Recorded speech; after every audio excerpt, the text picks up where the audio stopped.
So I think that's a healthy part of our political system, is to be responsive and communicate healthily to the community.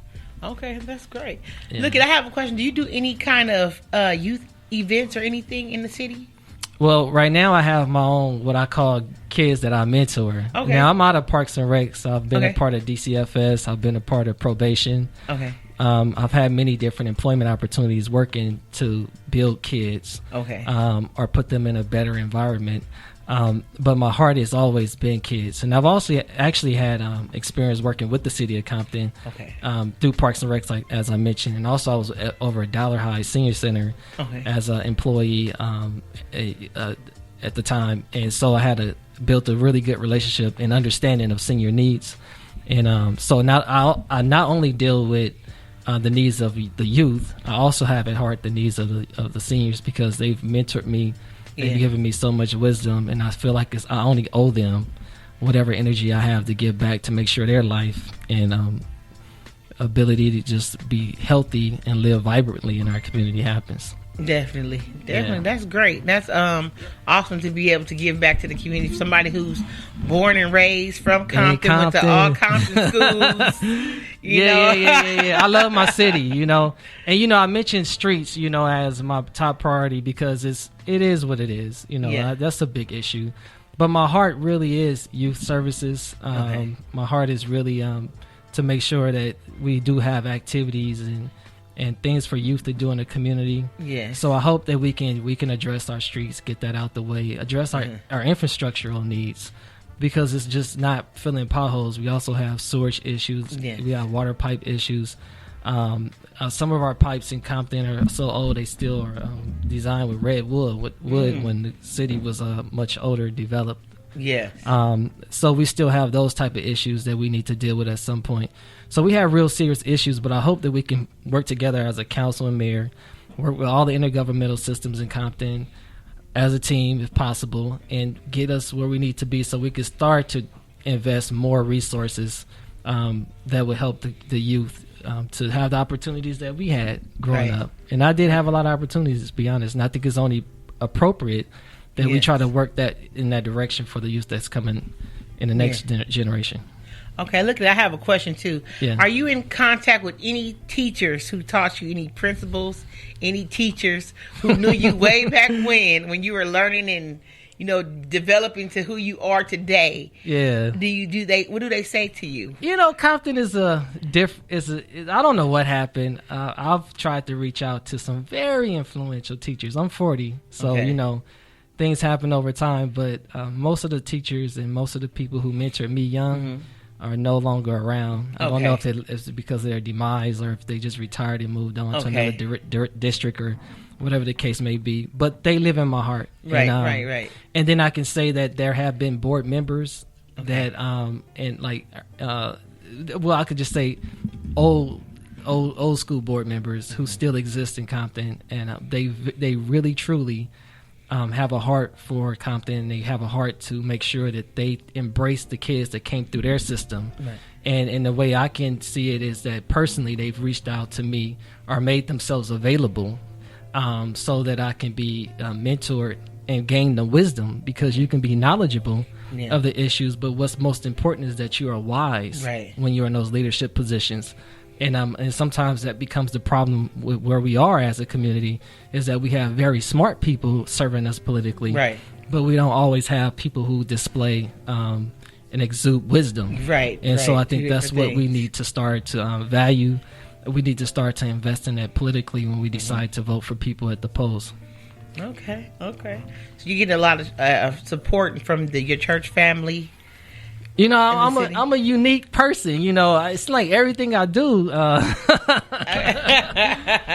through God's grace, and I'm very humble to it. But it just seemed like every time I make a decision to do something, it seemed like God just apply to people. Right. My heart is always in the right place. And somebody asked me months ago, like, what do you want out of it? And I used to say, there's nothing I really want. I just want to be accountable to my community, the people that's in my neighborhood, and and just do something good, because people did good things for me growing up. But then I really thought about it. I think there is a unconscious selfish Yeah. motive to some extent.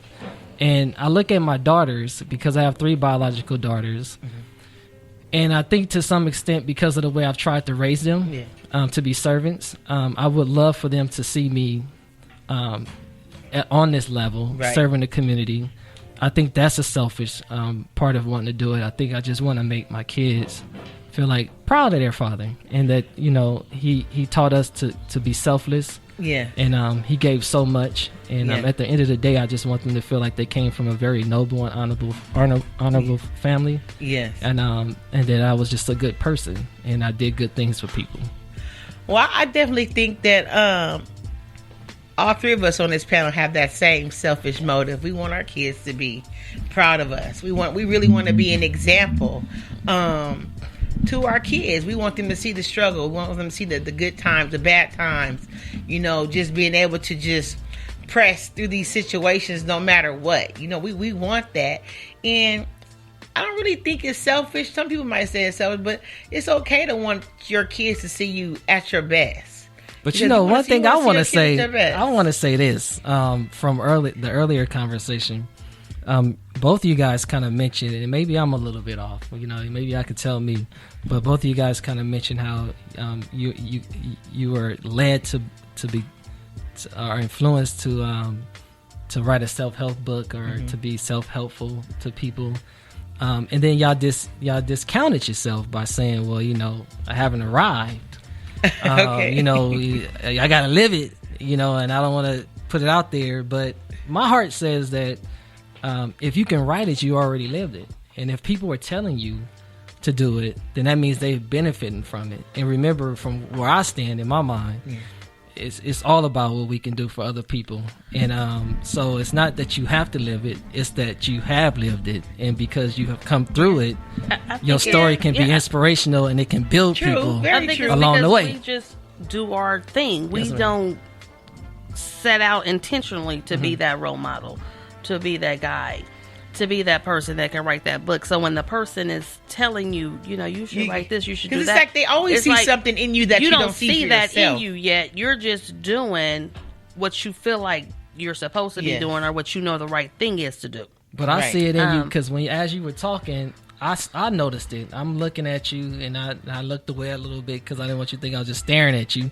And I'm like, I'm used to it. Don't you worry know how about it. attractive women are, you know, like, oh my Right. God, here he go, Like, here oh my he God, go. he's looking at me. Like, I had to look away, you know. But yeah, I noticed it, and I felt like, you know, I don't know, I haven't read your books yet, but I know that you have a story, and I know that you are Definitely. very powerful. Thank you. And I think your power can come out in a way that is not just for children, Right, but also right. for adults. Adults. So I would challenge you to take your ministry to the next level, because I see it as a ministry. I don't preach, yes, but I can definitely. start right now. I think it is a ministry. I believe that it is a ministry, because everybody has different ways to connect to people in the ministry.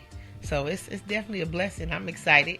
I'm excited I'm because excited. sometimes we don't see stuff, like we just do it. Like when I was raised, I was always taught about Black history, and this is where you come from, and your ancestors did this and they did that. I just assumed Right, that all households did that, and everybody knew these things Right. that I knew. right. But as an adult, I started learning, like, oh, you don't know that. Exactly. You don't know that.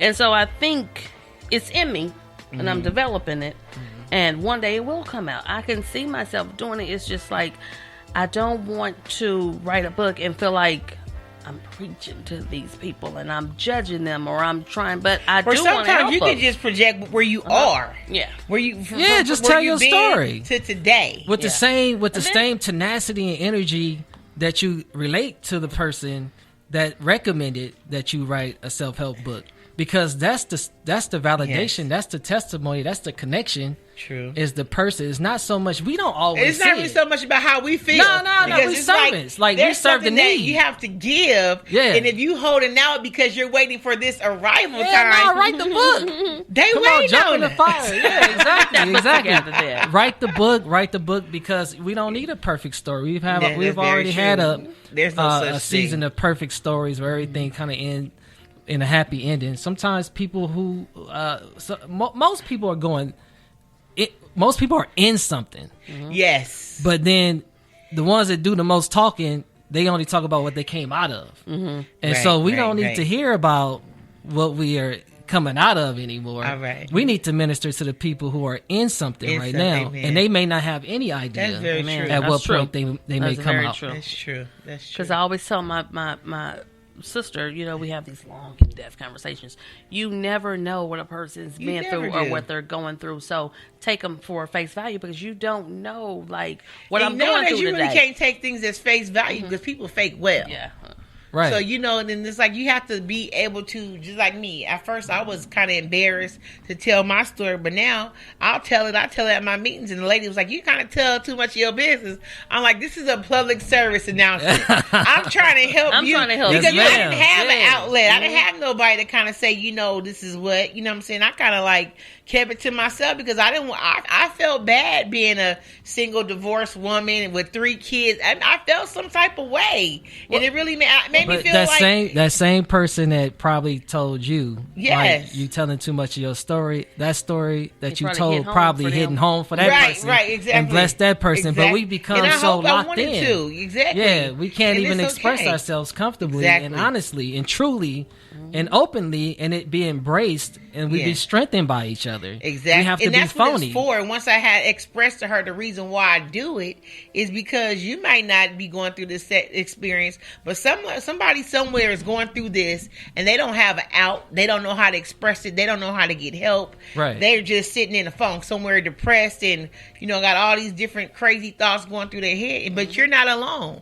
You are definitely, you're not alone. So it's okay to tell your story and to open up. And as people it's a say, form tell of your therapy. business. Like, it is therapy. Therapy, like, Right. let me tell you what happened to me, and this happened to me, and then they don't feel so isolated, so alone. Like, oh, I'm just, no, you're not the only one. No, you're this not is the what only happened one. to me, and this is what I done when this happened. Exactly. We are all Exactly. volatile. We are all volatile.